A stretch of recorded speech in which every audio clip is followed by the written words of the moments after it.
everyone. Good evening, sir. Title of my study is comparative analysis of external DCR with and without tube implantation.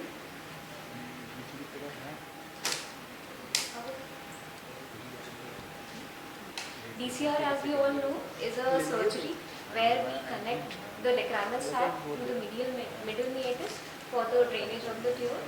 It is the most important and a treatment of choice for acquired nasolacrimal duct obstruction. The most common cause of failure of DCR is obstruction at the common canaliculus or at the site of osteotomy due to fibrosis of the surrounding tissue. Biocompatible silicone tube is widely used nowadays as it helps in maintaining the patency of the common canaliculus and the bony osteum, especially in high-risk cases where we are expecting high amount of fibrosis or inflammation to occur. With this, we aim to evaluate the efficacy of external DCR with and without silicone tube implantation in adult and to report any complication if noted in both groups. So patients of chronic lecriocystitis who are above the age of 18 years and have a history of epiphora for more than 6 months were included in the study. Patients who have already undergone external DCR or have punctal stenosis, canalicular obstruction, lacrimal fistula or lower eyelid abnormalities like ectropion or entropion were excluded from the study. It is a prospective randomized control study conducted in the Department of Ophthalmology, AIOCMT3, for a duration of 18 months. Total of 84 cases, that is 42 cases in each group were taken. There were two groups, Group A, external DCR with tube implantation, and Group B, conventional external DCR. The patients were divided into two groups on the basis of lottery method. Complete ophthalmic and ENT examination was done pre-operatively for both the groups. Intraoperative duration of surgery was noted. Group A, silicone tube was explanted at the end of 4 weeks after surgery. Patients were followed up on day 1 week, 1 month, 3 months and 6 months. Symptomatic relief, syringing patency was noted at each follow-up. Intraoperative and post-operative complications, if there, then noted for both the groups.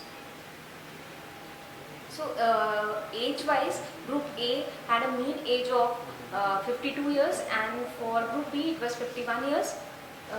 In Group A there were 22 females and in Group B there were 23 females. Duration of surgery was more in Group A, that is external DCR with tube implantation, and it amounted to about 64.3 minutes, which was more than that found in Group B but was not statistically significant.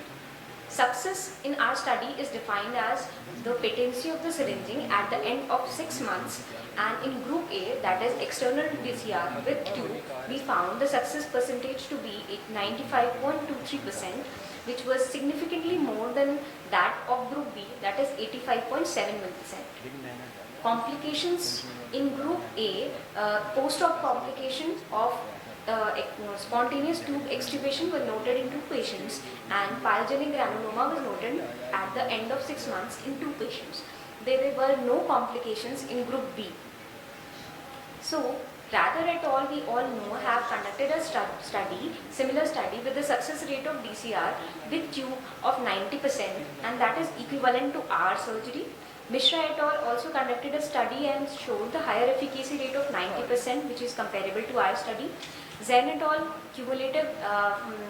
They did a cumulative meta-analysis showing a significant higher success rate of DCR with silicone tube.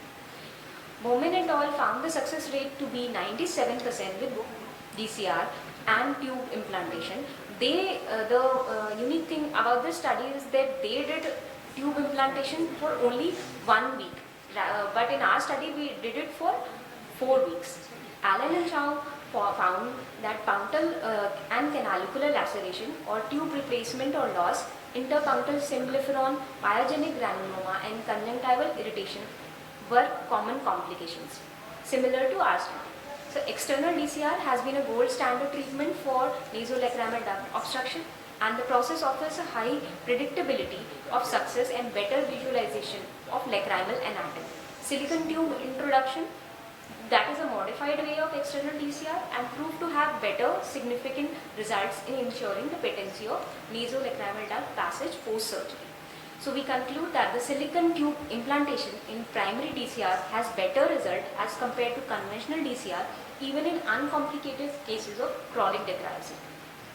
Thank you. Thank you, ma'am. I appreciate your efforts.